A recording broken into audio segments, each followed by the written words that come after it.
2014లో విడుదలైన 'ప్రతినిధి' మూవీ ప్రేక్షకులను విశేషంగా ఆకట్టుకుంది.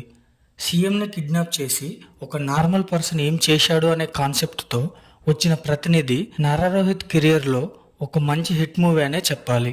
అయితే సరిగ్గా 10 ఇయర్స్ తర్వాత ఈ మూవీకి సీక్వెల్గా రూపొందిన మూవీ 'ప్రతినిధి 2'. నారా రోహిత్ హీరో, టీవీ5లో యాంకర్గా గుర్తింపు తెచ్చుకున్న టీవీ5 మూర్తి ఈ మూవీని ఫస్ట్ టైం డైరెక్ట్ చేయడం జరిగింది.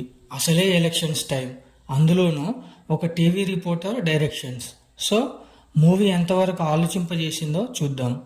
అందరి హీరోల్లానే బెదిరింపులకు గొడవలకు భయపడిన ధైర్యవంతుడైన మన హీరో రోహిత్ ఫ్రీలాన్స్ జర్నలిస్ట్గా వర్క్ చేస్తూ అన్యాయాలకు అడ్డుపడుతూ ఉంటాడు. హీరో పనితనం నచ్చి ఒక న్యూస్ ఛానల్ సీఈఓగా నియమించుకుంటుంది.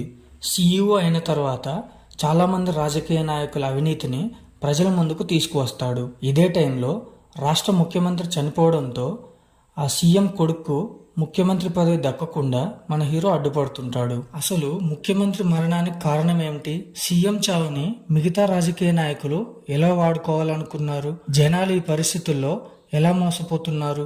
ఈ అన్ని ప్రశ్నలకు సమాధానమే 'ప్రతినిధి 2' మూవీ స్టోరీ. 'ప్రతినిధి' అంత కాకపోయినా 'ప్రతినిధి 2' కూడా బాగానే ఉంది. ప్రతి వ్యక్తి ఓటు వేయాలి, ఓటు వేయకపోతే జరిగే నష్టాలను వివరించిన విధానం బాగుంది. Nara Rohit acting and TV five Murthy గారి టేకింగ్ అండ్ డైలాగ్స్ మాత్రం సూపర్ అనే చెప్పాలి.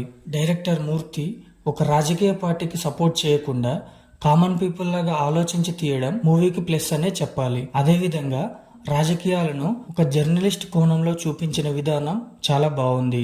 కొత్తగా వచ్చిన డెబ్యూ డైరెక్టర్స్లలో మూర్తి చాలా వరకు తన మార్పు చూపించాడనే చెప్పాలి. కానీ మూవీలో కొంత లాజిక్స్ మిస్ అయ్యాయి.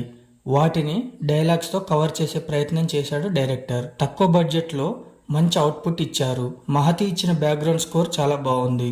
ఓవరాల్గా మూవీ మంచి ప్రయత్నం అనే చెప్పాలి. ఈ మూవీపై మీ ఒపీనియన్స్ కామెంట్స్లో తెలియజేయండి. మరొక అప్డేట్తో మళ్ళీ కలుద్దాం.